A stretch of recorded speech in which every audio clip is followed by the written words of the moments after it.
বলছেন যে ইন্না সুবহাতা বিদআতুন লাম তাকুন ফি আহাদিন নবী সাল্লাল্লাহু আলাইহি সাল্লাম ইন্নামা হারাসাত বিদাহু। তিনি বলছেন নিশ্চয় এই তসবিহ দানা বেদাত। আলবানী রাহিমাহুল্লাহ বলছেন এই তসবিহ দানা হচ্ছে বেদাত।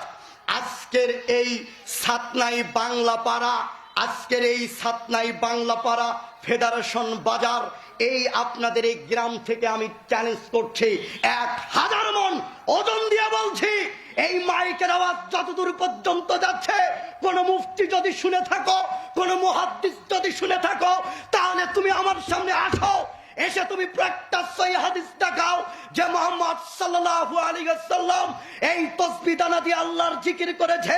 শুধু রাসূল সাল্লাল্লাহু আলাইহি ওয়াসাল্লাম নয়, একজন তাবী, একজন তাবে কোন একজন প্রসিদ্ধ ইমাম এই তাসবিহ দানা দিয়ে আল্লাহর জিকির করেছে।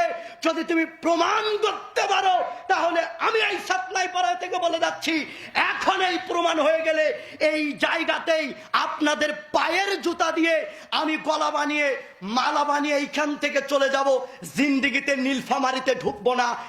1000 মন ওজন দিয়ে বলছি।